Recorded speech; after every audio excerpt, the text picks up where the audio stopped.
नमस्कार विद्यार्थियों, मैं हूं अमित ठाकुर और आज हम चर्चा करने आए हैं आपकी कक्षा 11 की इतिहास की पाठ्य पुस्तक के अंतिम पाठ पाथ्स टू मॉडर्नाइजेशन यानी कि आधुनिकीकरण के रास्ते पर।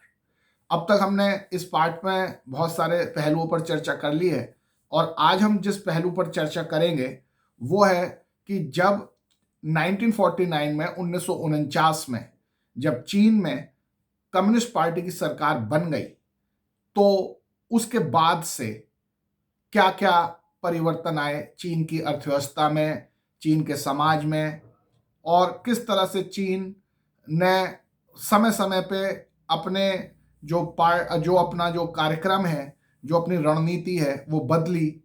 इन सब चीजों पर आज हम चर्चा करेंगे।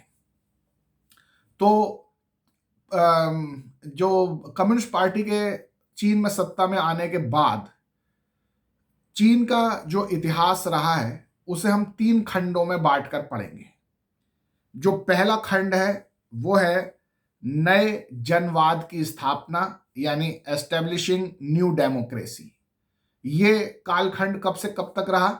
ये रहा 1949 से 1965 तक, 1949 से 1965 तक। तो इस कालखंड में क्या क्या बातें हुई, क्या क्या मुख्य घटनाएं घटी, इस पर आज हम चर्चा अपनी प्रारंभ करते हैं।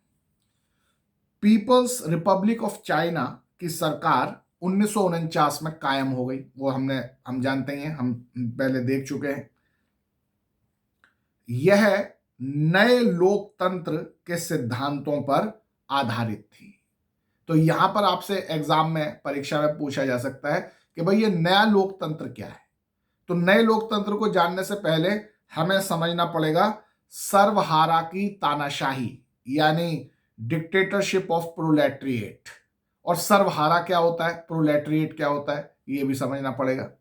प्रोलेटरिएट का मतलब है आम गरीब वर्ग जो है जनता का, जिसमें औद्योगिक इंडस्ट्रियल वर्कर्स, औद्योगिक मजदूर, किसान, आम लोग, गरीब लोग जो हैं, उन सबको प्रोलेटरिएट यानी सर्वहारा कहते हैं। तो फिर ये सर्वहारा की तानाशाही यानी डिक्टेटरशिप ऑफ प्रोलेटरिएट, ये क्या चीज हुई? ये एक्चुअल में कार्ल मार्क्स के द्वारा प्रयोग किया गया फ्रेज था, डिक्टेटरशिप ऑफ प्रोलेटरिएट। इसमें इस बात पर बल दिया जाता है कि अमीर वर्ग की दमनकारी यानी रिप्रेसिव सप्रेसिव सरकार को श्रमिक वर्ग की क्रांतिकारी सरकार हटा देगी। उसकी जगह पर श्रमिक वर्गों की क्रांतिकारी सरकार आ जाएगी। अमीरों की सरकार की जगह गरीबों की, श्रमिकों की, मजदूरों की क्रांतिकारी सरकार आ जाएगी। और यह मौजूदा अर्थ में अधिनायक तंत्र नहीं होगा। यानी कहने का मतलब यह है कि अमीरों की सरकार को हटाकर इंडस्ट्रियल वर्कर्स की, मजदूरों की सरकार आ जाएगी और वो भी तानाशाही करेगी, वो भी डिक्टेटरशिप करेगी। लेकिन वो डिक्टेटरशिप जो है वो अमीरों की ना होकर मजदूरों की होगी, आम लोगों की होगी। इसलिए उसे डिक्टेटरशिप ऑफ प्रोलेटरिएट यानी सर्वहारा की तानाशाही कहते हैं। तो ये विचार तो रूस ने यानी सोवियत संघ ने अपनाया, डिक्टेटरशिप ऑफ प्रोलेटरिएट का।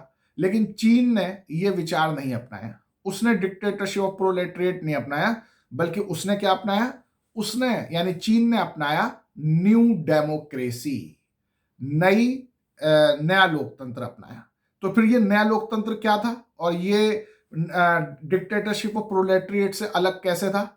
डिक्टेटरशिप ऑफ प्रोलेटरिएट में तो यह था कि केवल इंडस्ट्रियल वर्कर्स, जो औद्योगिक मजदूर हैं, उनकी तानाशाही होगी, वो सरकार के सब पदों पे कब्जा कर लेंगे। लेकिन जो चीन का न्यू डेमोक्रेसी की जो कॉन्सेप्ट थी वो क्या कहती थी? वो कहती थी कि नया लोकतंत्र कहता है कि सभी सामाजिक वर्गों का गठबंधन होगा। यानी केवल ऐसा नहीं है कि केवल मजदूरों की तानाशाही चलेगी, उन्हीं की सरकार बन जाएगी। समाज के जितने भी अलग अलग वर्ग के लोग हैं सब मिलजुल के सरकार चलाएंगे। इस कॉन्सेप्ट को न्यू डेमोक्रेसी कहा गया। और चीन की जब कम्युनिस्ट पार्टी की सरकार बनी 1949 में, तो उसने यूएसएसआर के डिक्टेटरशिप ऑफ प्रोलेटरिएट की जगह न्यू डेमोक्रेसी का कॉन्सेप्ट दिया। तो ये सब बच्चों को अच्छे ढंग से याद रखना है। हाँ, अर्थव्यवस्था के मुख्य क्षेत्र, अब क्या क्या हुआ इस काम, जब उनकी सरकार बन गई 1949 में, तो क्या क्या हुआ? अर्थव्यवस्था के मुख्य क्षेत्र सरकार के नियंत्रण में रखे गए। जैसे जो भी मेन मेन चीजें थी, बड़ी बड़ी हैवी इंडस्ट्री, रेलवे, माइनिंग, है ना, इस तरह की ये भी जो भी इंपॉर्टेंट चीजें थी, उन सबको तो सरकार के कंट्रोल में रखा चीनी कम्युनिस्ट पार्टी ने, जब वो सरकार में आई तो। और निजी कारखानों और भू स्वामित्व, यानी जो लैंड होल्डिंग है, को धीरे धीरे खत्म कर दिया गया। तो स्टार्टिंग में एकदम से ये नहीं किया गया कि सारे जो प्राइवेट फैक्ट्री हैं एकदम से उनको छीन के सरकार ने अपने कंट्रोल में कर लिया हो, जैसे कि यूएसएसआर में किया था, जहां डिक्टेटरशिप ऑफ प्रोलेटरिएट थी। उसने, चीन की जो कम्युनिस्ट पार्टी आई, तो उसने जो मेन मेन चीजें थी, railway, mining, heavy industry, chemical, defence, इन सबको तो अपने कंट्रोल में किया, लेकिन कुछ हद तक प्राइवेट कारखानों को भी चलने दिया। प्राइवेट लैंड होल्डिंग, जो गांव में सबके अपने अपने खेत थे, वो भी थोड़े दिनों तक चलने दिए। लेकिन एक पॉलिसी बनाई कि धीरे धीरे करके इन सारे प्राइवेट कारखानों को, इन सारे प्राइवेट जमीनों को धीरे धीरे करके खत्म करना है और उसको सरकार के कंट्रोल में लाना है। लेकिन एकदम से नहीं किया, जैसे यूएसएसआर में हुआ था, जहां पर डिक्टेटरशिप प्रोलेटरिएट थी। यहां पर क्योंकि न्यू डेमोक्रेसी है, तो धीरे धीरे ये काम करने की सोची गई। यह कार्यक्रम, यानी कि जो न्यू डेमोक्रेसी वाला कार्यक्रम है, वो 1953 तक चला, 1953 तक चला। 1953 में सरकार की पॉलिसी में, चीन की कम्युनिस्ट सरकार की पॉलिसी में थोड़ा सा चेंज आया, और उसको कहा जाने लगा समाजवादी बदलाव, यानी कि सोशलिस्ट ट्रांसफॉर्मेशन। तो ये जो सोशलिस्ट ट्रांसफॉर्मेशन क्या था, ये भी हमारे लिए जानना जरूरी है। ये 1953 से चीन की कम्युनिस्ट पार्टी ने सोशलिस्ट ट्रांसफॉर्मेशन शुरू कर दिया। तो ये क्या था सोशलिस्ट ट्रांसफॉर्मेशन? 1953 से 57, 1953 से 57 के चीन में पहली पंचवर्षीय योजना, 5 ईयर प्लान चल रही थी, और इसी दौरान राज्य के निर्देशन में चीन का तीव्र औद्योगिकरण करने का प्रयास किया गया, उसका तेजी से इंडस्ट्रियलाइजेशन करने का प्रयास किया गया। समाज के संसाधन उद्योगों की ओर सरकार द्वारा स्थानांतरित किए गए, यानी सरकार के कंट्रोल में, सरकार के डायरेक्शन से, सरकार के प्रयासों से समाज के रिसोर्सेस इंडस्ट्री की तरफ भेजे जा रहे हैं, ताकि तेजी से इंडस्ट्रियलाइजेशन हो। इसी प्रोसेस को सोशलिस्ट ट्रांसफॉर्मेशन कहते हैं। तो यह सोशलिस्ट ट्रांसफॉर्मेशन 1953 से चीन की कम्युनिस्ट पार्टी ने शुरू किया। 1958 में एक और नई घटना घटी, एक और नई नीति अपनाई चीन की सरकार ने, जिसे कहते हैं ग्रेट लीप फॉरवर्ड, यानी लंबी छलांग वाला आंदोलन। तो ये क्या था, इस पर एग्जाम में क्वेश्चन भी आएगा कि ग्रेट लीप फॉरवर्ड क्या था, लंबी छलांग वाला आंदोलन क्या था। तो इस नीति, यानी ग्रेट लीप फॉरवर्ड की नीति के जरिए देश का तेजी से औद्योगिकीकरण करने की कोशिश की गई। तो ये चीन के फास्ट इंडस्ट्रियलाइजेशन को करने की पॉलिसी थी ग्रेट लीप फॉरवर्ड।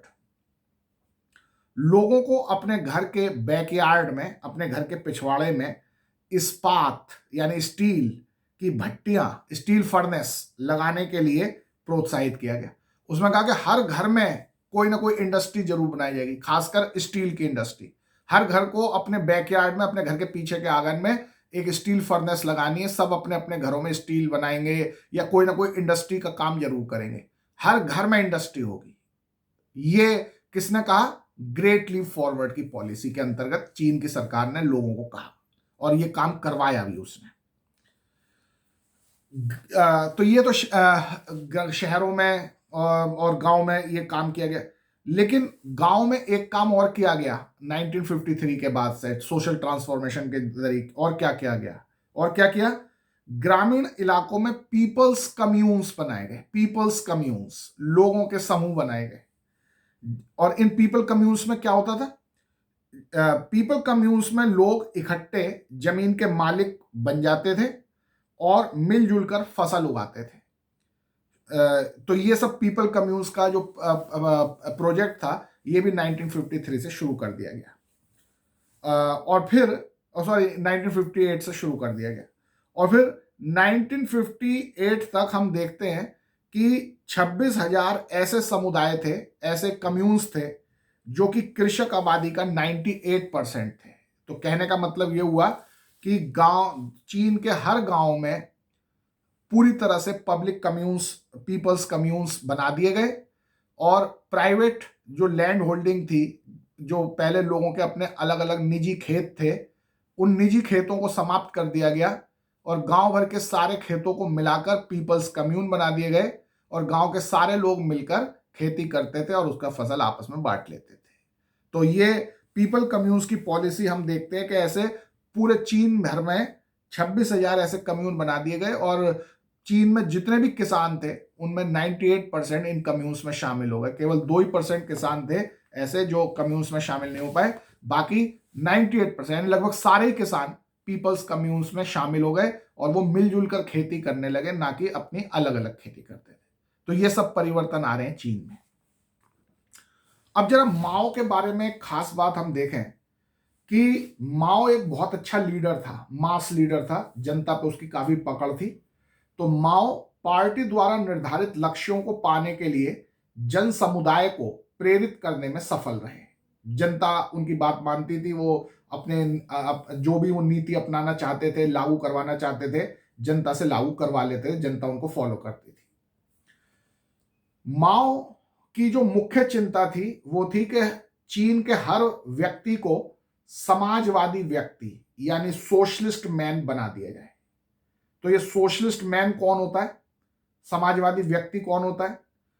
ऐसा व्यक्ति जिसको 5 चीजों से प्यार होता है उसे सोशलिस्ट मैन या समाजवादी व्यक्ति कहते हैं। तो किन 5 चीज, वो कौन सी 5 चीजें हैं जिनसे प्यार करने वाला व्यक्ति सोशलिस्ट मैन कहलाता है? पहला है पितृभूमि यानी फादरलैंड। दूसरा है दूसरा है जनता यानी पीपल, लोग जो हैं। तीसरा है श्रम यानी लेबर, काम, काम या श्रम या लेबर। उसके बाद है विज्ञान, साइंस, और फिर है पब्लिक प्रॉपर्टी यानी जन संपत्ति। तो इन 5 से जो व्यक्ति प्यार करेगा, इनके लिए काम करेगा, उसी को माओ सोशलिस्ट मैन कहता था, समाजवादी व्यक्ति कहता था। और उसका ये प्रयास था, उसकी ये चिंता थी कि चीन के हर व्यक्ति को सोशलिस्ट मैन बनाया जाए, यानी सारे सारे के सारे चीनी कम्युनिस्ट विचारधारा के हो जाएं, माओ की विचारधारा के हो जाएं। और जो माओ की विचारधारा का हो जाता था, जो इन 5 चीजों से प्यार करता था, वो ही सोशलिस्ट मैन था। तो माओ का मुख्य जोर हो गया कि चीन के हर आदमी को सोशलिस्ट मैन बनाना है, यानी अपनी विचारधारा का बनाना है। और जो उसकी विचारधारा को फॉलो करता था उसको वो बड़ा प्रेशर देता था, उसको आगे बढ़ाता था, उसी को महत्व देता था। और जो उसकी विचारधारा को फॉलो नहीं करता था, यानी जो सोशलिस्ट मैन नहीं बनता था, उसको दंड दिया जाता था, सजा दी जाती थी, और वो भले ही कितना भी योग्य हो लेकिन उसे कोई खास काम नहीं दिया जाता था। तो यानी माओ के लिए जो आइडियोलॉजी थी सोशलिस्ट मैन की, वो इंपॉर्टेंट थी, टैलेंट इंपॉर्टेंट नहीं था। आप में भले ही कितना भी टैलेंट हो, लेकिन अगर आप सोशलिस्ट मैन नहीं हो, यानी माओ की विचारधारा को, माओ की आइडियोलॉजी को नहीं मानते हो, तो आप फिर उसके यहां उसके लिए बेकार हो और आपको कोई काम नहीं दिया जाएगा, बल्कि सजा और दी जाएगी। माओ ने एक काम और किया, उसने किसानों, महिलाओं, छात्रों और अन्य गुटों के लिए मास ऑर्गेनाइजेशंस यानी जन संस्थाएं बनाई। उदाहरण के लिए हम कुछ एग्जाम्पल देते हैं कौन कौन सी मास ऑर्गेनाइजेशन बने। उदाहरण के लिए all China democratic women's federation के 760 लाख सदस्य थे, यानी 76 मिलियन सदस्य थे। All China democratic women's federation यानी महिलाओं का मास ऑर्गेनाइजेशन का नाम था all China democratic women's federation. इसी तरह से छात्रों का भी एक मास ऑर्गेनाइजेशन बनाया गया, ऑल चाइना स्टूडेंट्स फेडरेशन। इसके 32,90,000 सदस्य थे। तो इस तरह से आप देख सकते हैं कि अलग अलग समुदायों के, चाहे वो छात्र हों, महिलाएं हों, वर्कर हों, उनके मास ऑर्गेनाइजेशन बनाए माओ ने। तो माओ की ये सारी नीतियां थी, माओ ये सब काम कर रहा था। उसने ग्रेट लीप फॉरवर्ड के अंतर्गत तेजी से इंडस्ट्रियलाइजेशन करने के लिए हर घर में फैक्ट्री लगवा दी। उसने पीपल्स कम्यून बनवा दिए, हर गांव में सबकी जमीनें इकट्ठी करवा के पूरे गांव में एक साथ मिलकर खेती करवा दी। उसने सोशलिस्ट मैन की आइडियोलॉजी दे दी और सबको कहा कि तुम्हें सबको सोशलिस्ट मैन बनना पड़ेगा। उसने मास ऑर्गेनाइजेशंस एस्टेब्लिश करवा दिए, महिलाओं के, छात्रों के, वर्कर्स के, ये सब काम उसने करवाए। लेकिन माओ के कुछ विरोधी भी पैदा हो गए चीनी कम्युनिस्ट पार्टी में, जिनको माओ की पॉलिसीज अच्छी नहीं लग रही थी और उनको लग रहा था कि ये चीजें जो हैं, जो ये पॉलिसी अपना रहा है माओ, ये खराब है और ये देश के लिए, चीन के लिए नुकसानदेह है। तो ये जो लक्ष्य और तरीके जो थे माओ के, पार्टी में सभी लोगों को पसंद नहीं थे। 1953-54 में, 1953-54 में कुछ लोग औद्योगिक संगठनों यानी इंडस्ट्रियल ऑर्गेनाइजेशंस और आर्थिक विकास की तरफ ज्यादा ध्यान देने के लिए कह रहे थे। तो वो कहने लगे कि जो तुम ये इधर उधर की फालतू के काम करवा रहे हो, उसकी जगह इंडस्ट्रियल प्रोडक्शन को बढ़वाओ और इकोनॉमिक डेवलपमेंट की तरफ ज्यादा ध्यान दो। तो ऐसे कौन विरोधी थे माओ के? उनमें से दो के नाम हम बता सकते हैं यहां पर खास। वो है, एक तो है लियो शाओची और दूसरे हैं तंग श्याओफिंग। तो लियो शाओची और तंग श्याओफिंग, इन दोनों ने कम्यून प्रथा को बदलने की कोशिश की। जो वो कम्यून बनाते हैं ना, पीपल्स कम्यून, गांव में एक साथ सब मिलकर खेती करते थे, तो इन्होंने उसका विरोध किया, उसको बदलने की कोशिश की, क्योंकि यह बहुत कुशलता से काम नहीं कर पा रही थी।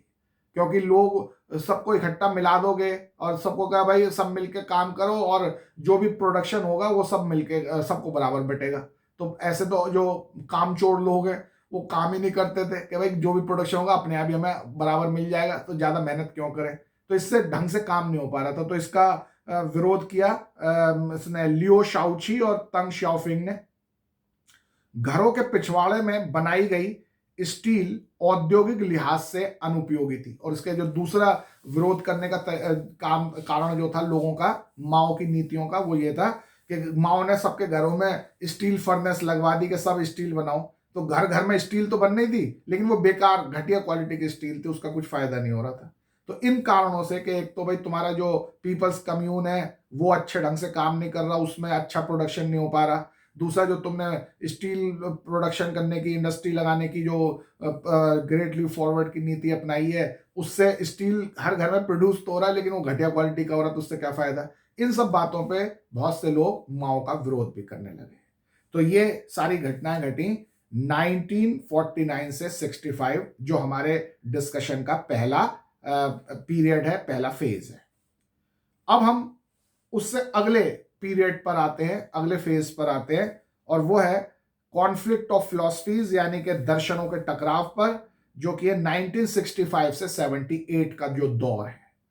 तो 1965 से 78 में भी माओ ही रहा, और अब उसने कुछ नए काम करने शुरू किए, क्योंकि जब उसका विरोध होने लगा, लियो शाओची और तंग श्याओफिंग जैसे लोगों ने जब उसके पीपल्स कम्यून की पॉलिसी पर सवाल उठाए, ग्रेट लीप फॉरवर्ड के जो स्टील फर्नेस, जो स्टील के भट्टियां लगा के जो घर घर स्टील पैदा करने की नीति पर जब सवाल उठाए, तो माओ को कुछ और भी करना पड़ा अपने विरोधियों का मुकाबला करने के लिए।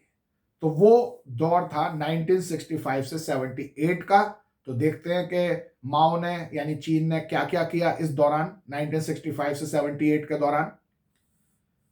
समाजवादी व्यक्ति यानी सोशलिस्ट मैन की जो रचना के इच्छुक माओवादियों और दक्षता की बजाय विचारधारा पर माओ को बल देने की आलोचना करने वालों के बीच संघर्ष चला।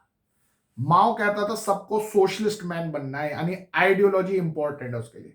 भले ही आप योग्य ना हो, भले ही आपके पास टैलेंट ना हो, लेकिन अगर आप माओ की आइडियोलॉजी सोशलिस्ट मैन को मानते हो और उसके अनुसार सोशलिस्ट मैन बन जाते हो, तो आप बहुत अच्छे हो, आपको बड़े बड़े पद दिए जाएंगे। लेकिन अगर आप उसकी आइडियोलॉजी सोशलिस्ट मैन को नहीं मानते, उसका विरोध करते हो, तो आप चाहे कितने भी योग्य क्यों ना हो, कितने भी अच्छे क्यों ना हो, लेकिन आपको कोई पद भी नहीं दिया जाएगा, कोई महत्व भी नहीं दिया जाएगा, और हो सकता है सजा और मिल जाए। तो इस तरह से हमने देखा कि ये स्थिति चल रही थी। वहां पर तो दो गुट बन गए, एक तो माओ का गुट बन गया जो कि सोशलिस्ट मैन की आइडियोलॉजी को बढ़ाना चाहता था, और दूसरे जो इसका विरोध कर रहे थे वो उसके राइवल गुट बन गए। तो एक तरह से दोनों के बीच में सत्ता का संघर्ष शुरू हो गया। वो उसकी आलोचना करने लगे माओ की, जो उसके आइडियोलॉजी, सोशलिस्ट मैन की आइडियोलॉजी के खिलाफ थे। माओ द्वारा 1965 में छेड़ी गई तो उनके जवाब में अपने विरोधियों, अपने जो उसके राइवल्स थे, उनका मुंह चुप कराने के लिए, उनका दमन करने के लिए, उन्हें रास्ते से हटाने के लिए माओ ने एक और नई पॉलिसी अपना ली और उसको कहा गया great proletariat cultural revolution. Great proletariat cultural revolution, Hindi में कहें महान सर्वहारा सांस्कृतिक क्रांति। आपने कहा एक तो उसने ग्रेट लीप फॉरवर्ड अपनाई थी 1949 से 65 के दौरान, और अब 1965 से 78 के दौरान वो क्या कर रहा है, उसने एक और नई पॉलिसी, एक और नया इनिशिएटिव शुरू कर दिया, ग्रेट प्रोलेटरिएट कल्चरल रिवॉल्यूशन। तो ये क्यों किया माओ ने? अपने विरोधियों को चुप कराने के लिए, उनका दमन करने के लिए। तो इस ग्रेट प्रोलेटरिएट कल्चरल रिवॉल्यूशन के अंतर्गत क्या क्या हो रहा था? इस क्रांति के द्वारा, ग्रेट प्रोलेटरिएट कल्चरल रिवॉल्यूशन जो क्रांति थी उसके द्वारा उसने क्या किया, माओ ने अपने आलोचकों, यानी जो उसके क्रिटिसाइज करते थे, जो उसके क्रिटिक्स जो थे, तो माओ ने अपने आलोचकों का सामना करने के लिए इस क्रांति की शुरुआत की थी। कौन सी क्रांति की? ग्रेट प्रोलेटरिएट कल्चरल रिवॉल्यूशन की। इस क्रांति में क्या क्या किया गया? पुरानी संस्कृति, पुराने रिवाजों और पुरानी आदतों के खिलाफ अभियान छेड़ने के लिए रेड गार्ड्स, लाल सिपाही, रेड गार्ड्स, जो कि मुख्यतः छात्र और सेना थे, का इस्तेमाल किया गया। तो यानी जो पुरानी विचारधारा और पुरानी संस्कृति, पुरानी आदतों का समर्थन करने वाले लोग थे, यानी जो माओ के खिलाफ थे, जो माओ के सोशलिस्ट मैन की आइडियोलॉजी के खिलाफ थे, उनका दमन करने के लिए माओ ने अपने रेड गार्ड्स अपॉइंट कर दिए। और रेड गार्ड्स कौन थे? स्कूल कॉलेजों के छात्र और सेना। उनसे उसने अपने विरोधियों पर का दमन करवाया, उनको मरवाया। छात्रों और पेशेवर लोगों को जनता से ज्ञान हासिल करने के लिए ग्रामीण इलाकों में भेजा गया। तो इस ग्रेट प्रोलेटरिएट कल्चरल रिवॉल्यूशन में क्या किया जाता था कि गर्मियों की छुट्टी में, यानी जब भी स्कूल कॉलेज की छुट्टी होती थी, तो छात्रों को कहा जाता था तुम गांव जाओ और गांव में जाके काम करो, वहां खेती करो, वहां बांध बनाओ, वहां सड़क बनाओ, गांव के लोगों के साथ मिलकर काम करो, तब तुम कुछ सीखोगे। जैसे आजकल आपसे ईएमसी का काम करवाते हैं ना कि भाई कुछ बिजनेस करो, बाजार में बाहर निकलो, माल बेचो, खरीदो, तो तुम्हें कुछ प्रैक्टिकल एक्सपीरियंस आएगा, तब तुम कुछ कर पाओगे। तो ऐसे ही माओ ने ग्रेट प्रोलेटरिएट कल्चरल रिवॉल्यूशन के द्वारा छात्रों को कहा कि भाई जब भी तुम्हारी छुट्टी हो, जब भी उनके स्कूल कॉलेज की छुट्टी होती थी, तो तुम अपने घर में नहीं रहोगे, शहर में नहीं रहोगे, अपने माँ बाप के पास नहीं रहोगे, सारे विद्यार्थी छुट्टी के दौरान पहुंच जाओ गांव में, गांव वालों के साथ रहो, उनके साथ मिलकर काम करो, वहां खेती करो, गांव की सड़क बनाओ, गांव की नाली बनाओ, गांव में बांध बनाओ, गांव में हरियाली करो, गांव में पेड़ लगाओ। उनके साथ मिलकर काम करोगे तो तुम्हें एक्चुअल पता चलेगा कि गांव के लोगों की हालत है। उनसे तुम काम करके सीखोगे कि कैसे काम करना है। केवल किताबें पढ़ने से क्या आएगा तुम्हें? जब तुम प्रैक्टिकली जाके उनके साथ काम करोगे तब तुम्हें नई नई चीज समझ में आएंगी, हाथ से काम करना आएगा, तुम्हें चीजें समझ में आएंगी, अपने रोजगार पैदा करने लायक तुम बनोगे। तो ये उसका उद्देश्य था, और ये कह के उसने गांव में उनको भेजना शुरू किया, छात्रों को, कि तुम उनके साथ जाके काम करो। जो विचारधारा यानी आइडियोलॉजी जो थी कि सोशलिस्ट मैन बनना है, पेशेवर ज्ञान से ज्यादा महत्वपूर्ण थी।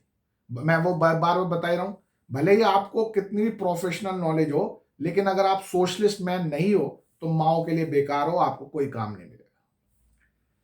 दोषारोपण और नारेबाजी ने तर्क संगत बहस की जगह ले ली।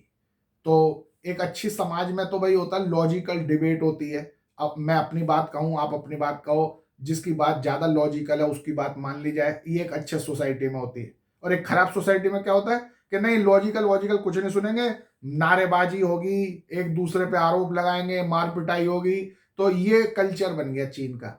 लॉजिकल डिबेट होने की बजाय जो माओ के समर्थक थे, जो सोशलिस्ट मैन थे, और जो उसके विरोधी थे, उनके बीच में मार पिटाई, लड़ाई झगड़ा, दोषारोपण, नारेबाजी, ये सब होने लगा। तो इस कल्चरल रिवॉल्यूशन से, ग्रेट प्रोलेटरिएट कल्चरल रिवॉल्यूशन से एक खलबली का दौर शुरू हो गया था। पार्टी कमजोर हो गई थी और अर्थव्यवस्था और शिक्षा में भारी रुकावट आ गई थी। 1960 के उत्तरार्ध में, यानी 1960 के बाद से प्रवाह बदलने लगा, फ्लो चेंज होने लगा। 1975 में एक बार फिर पार्टी ने अधिक सामाजिक अनुशासन और औद्योगिक अर्थव्यवस्था का निर्माण करने पर जोर दिया। अब पार्टी कहने लगी, जब इतना ज्यादा रुकावट आ गई, इतना ज्यादा खलबली मच गई, तो फिर पार्टी 1975 से 1975 से दोबारा से सोशल डिसिप्लिन और इंडस्ट्रियल इकोनॉमी के कॉन्सेप्ट को आगे बढ़ाने के लिए फिर से कम्युनिस्ट पार्टी लग गई, ताकि चीन शताब्दी के खत्म होने से पहले, यानी 2000 आने से पहले तक एक शक्तिशाली देश बन जाए। तो 1975 के आते आते, 1975 के आते आते चीन के जो कम्युनिस्ट पार्टी के नेताओं को भी लगने लगा, क्योंकि तब तक माओ मर चुके थे और उनकी जगह नए नेता आ गए थे, तो उनको लगने लगा कि जो माओ के जो काम थे वो उतने ठीक नहीं है, उससे चीन का तेजी से विकास नहीं हो सकता। तो अब हमें चीन को बदलने के लिए कुछ रिफॉर्म्स करने पड़ेंगे।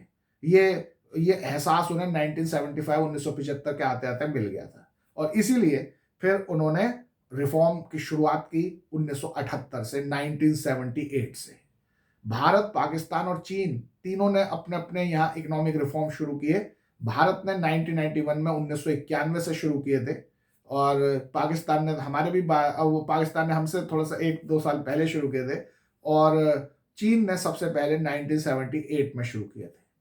तो अब हम देखते हैं कि 1978 में जो चीन ने इकोनॉमिक रिफॉर्म शुरू किए थे, आर्थिक सुधार जो शुरू किए थे, उसमें क्या क्या हुआ। तो अब हम चीन के इतिहास के, कम्युनिस्ट पार्टी के इतिहास के तीसरे फेज में आ गए।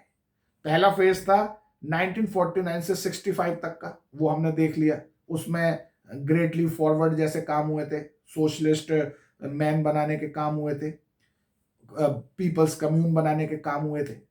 फिर दूसरा दौर था 1965 से 78, जहां पर फिलॉसफी का, थॉट्स का, आइडियोलॉजीज का आपस में बहुत कॉन्फ्लिक्ट हो रहा था, जिसमें ग्रेट प्रोलेटरिएट कल्चरल रिवॉल्यूशन करके उसने कोशिश की थी अपने विरोधियों को दबाने की, माओ ने, वो हो गया। और अब हम आ रहे हैं अब उसके तीसरे एस्पेक्ट, तीसरे पीरियड में आ रहे हैं कम्युनिस्ट पार्टी के इतिहास के, और वो है 1978 और उसके बाद से। 1978 में चीन ने अपने यहाँ रिफॉर्म्स किए, आर्थिक सुधार किए। अब देखते हैं वहां क्या हुआ आर्थिक सुधारों में। सांस्कृतिक क्रांति के बाद राजनीतिक दाव पेचों की प्रक्रिया शुरू हो गई। जो कल्चरल रिवॉल्यूशन हुई थी, उसके बाद फिर हमने देखा था कितनी खलबली हो गई थी, राजनीतिक दाव पेच, माओ और उसके विरोधियों के बीच में क्या क्या हो रहा था। तो फिर तब तक माओ जब मर गए, तो फिर उनकी जगह एक नए कम्युनिस्ट पार्टी के नेता आए, जिनको कहा गया तंग श्याओफिंग। तंग श्याओफिंग तंग श्याओफिंग ने पार्टी पर नियंत्रण मजबूत बनाए रखा, और साथ ही देश में समाजवादी बाजार अर्थव्यवस्था, यानी कि सोशलिस्ट मार्केट इकोनॉमी की शुरुआत की। सोशलिस्ट मार्केट इकोनॉमी क्या होती है? सोशलिस्ट मार्केट इकोनॉमी का मतलब है कि अर्थव्यवस्था पर मुख्य कंट्रोल सरकार का ही रहेगा, लेकिन अब सारे काम सरकार नहीं करेगी, बल्कि कुछ काम प्राइवेट लोगों को भी सौंप दिए जाएंगे, और प्राइवेट लोग अपने प्रॉफिट मोटिव से, अपने लाभ कमाने के लिए वो काम किया करेंगे। तो ऐसी इकोनॉमी जिसमें मुख्य नियंत्रण तो सरकार का है, लेकिन कुछ हिस्सों में प्राइवेट लोग भी काम कर रहे हैं अपने प्रॉफिट कमाने के लिए, उसे कहा गया सोशलिस्ट मार्केट इकोनॉमी। तो चीन में पहले तो पूरी पूरी सोशलिस्ट इकोनॉमी थी, सारे काम सरकार ही करती थी, लेकिन अब अर्थव्यवस्था के, इकोनॉमी के कुछ हिस्सों में प्राइवेट लोगों को भी काम करने की इजाजत दे दी। किसने? तंग श्याओफिंग ने। और अब चीन की इकोनॉमी सोशलिस्ट इकोनॉमी की जगह क्या बन गई? Socialist market economy. तो तंग शाओपिंग ने हाँ ये तो बता दिया। तंग शाओपिंग ने पार्टी पर नियंत्रण मजबूत बनाए रखा और साथ ही देश में समाजवादी बाजार अर्थव्यवस्था यानी सोशलिस्ट मार्केट इकोनॉमी की शुरुआत की। 1978 में 1978 में पार्टी ने आधुनिकीकरण यानी मॉडर्नाइजेशन के अपने 4 सूत्री लक्ष्य की घोषणा की। तो मॉडर्नाइजेशन के उसने 4 पॉइंट बताए, 4 सूत्री लक्ष्य बताए। कौन कौन से लक्ष्य बताए मॉडर्नाइजेशन करने के लिए? यानी चीन को मॉडर्नाइज बनाना है तो उसके लिए किन 4 बातों पर ध्यान देने के लिए कहा तंग शाओपिंग ने? पहला विज्ञान यानी साइंस, दूसरा उद्योग यानी इंडस्ट्री, तीसरा कृषि यानी एग्रीकल्चर और चौथा रक्षा यानी डिफेंस। उसने कहा इन 4 क्षेत्रों का हमें तेजी से विकास करना है तो हमारा चीन मजबूत हो जाएगा और तेजी से विकास कर जाएगा। ये कहलाते हैं मॉडर्नाइजेशन के 4 पॉइंट्स, आधुनिकीकरण के 4 सूत्र। और उसने थोड़ा सा पार्टी में बहस के कल्चर को, डिबेट के कल्चर को भी ओपन किया। उसने कहा ठीक है पार्टी में डिबेट हो सकती है मुद्दों पर, लेकिन पार्टी पर क्वेश्चन नहीं होना चाहिए, पार्टी के खिलाफ कोई बात नहीं होनी चाहिए और उसके अंदर अंदर रह के आपस में तुम डिबेट कर सकते हो। तो ये काम भी तंग शाओपिंग ने, इतनी आजादी भी दे दी पार्टी के लोगों को, कम्युनिस्ट पार्टी के लोगों को। इस नए और आजाद वातावरण में, अब नया वातावरण आ गया, आजाद आ गया, अब हम आपस में डिबेट भी कर सकते हैं, बस पार्टी पे के खिलाफ बात नहीं करनी, बाकी हम डिबेट कर सकते हैं। तो इस नए और आजाद वातावरण में जैसे कि 60 साल पहले 4 मई के आंदोलन के समय था, नए विचारों का रोमांचकारी भंडार फूट पड़ा। तो अब पहले आप ये देख लो कि 4 मई को आंदोलन कौन सा था? वो मे 4th मूवमेंट के नाम से ही जाना जाता है, इतिहास में प्रसिद्ध है। क्या था ये मे 4th का मूवमेंट? 4 मई का आंदोलन चीन का एक प्रमुख आंदोलन था। वर्साय, जो फर्स्ट वर्ल्ड वॉर के बाद वर्साय की ट्रीटी हुई थी, तो वर्साय की संधि की शर्तों से चीन का जनमानस उद्विग्न हो उठा, बड़ा परेशान हो उठा, बड़ा आंदोलित हो उठा। वर्साय की संधि में चीन के साथ अन्याय हुआ था। इस संधि द्वारा शांतुंग को जापान को देने का जो निर्णय किया गया, उससे चीन के राष्ट्रीय हित और प्रतिष्ठा को आघात पहुंचा था। 4 मई 1919 को, मे 4th 1919 को 5000 चीनी विद्यार्थियों ने पेकिंग जो उस समय की राजधानी थी, में विराट प्रदर्शन किया था। उसी प्रदर्शन को मे 4th मूवमेंट कहते हैं। तो ये 1919 में एक बार विद्यार्थियों ने वो किया था, लेकिन उसके बाद से जब से चीन में कम्युनिस्ट पार्टी की सरकार आ गई थी, तो वो तो पूरी डिक्टेटर थी, वो तो किसी को डिबेट करने की, किसी को विरोध करने का मौका और इजाजत देती नहीं थी। जो भी करता था उसे मार डाला जाता था, इसलिए कोई डिबेट, कोई मूवमेंट, कोई प्रोटेस्ट नहीं होता था। लेकिन जब से तंग शाओपिंग आया था और उसने रिफॉर्म शुरू किए थे 1978 में, एक तो उसने सोशलिस्ट मार्केट इकोनॉमी बना दी और दूसरा डिबेट की इजाजत दे दी, थोड़ा सा प्रोटेस्ट करने की इजाजत दे दी। तो उस इजाजत का प्रयोग करके अब लोगों में एक नए विचारों का रोमांचकारी भंडार फूट पड़ा और अब वो वैसे ही विरोध करने की कोशिश करने लगे जैसे 4 मई 1919 को चीन के छात्रों ने किया था पेकिंग में। 5 दिसंबर 1978, 5 दिसंबर 1978 को दीवार पर लगे एक पोस्टर ने 5th मॉडर्निटी यानी 5वीं आधुनिकता का दावा किया कि लोकतंत्र के बिना अन्य आधुनिकताएं कुछ भी नहीं कर पाएंगी। तो हमने देखा था कि तंग शाओपिंग ने तो 4 मॉडर्निटी कही थी कि हम साइंस में मॉडर्न बने, इंडस्ट्री में मॉडर्न बने, एग्रीकल्चर में मॉडर्न बने, डिफेंस में मॉडर्न बने। लेकिन अब चीन के लोग कहने लगे ये चारों मॉडर्निटी बेकार है जब तक हम डेमोक्रेसी में मॉडर्न ना बने। तो हमें डेमोक्रेटिक भी होना है। अब चीन में डेमोक्रेसी की आवाजें उठ रही हैं।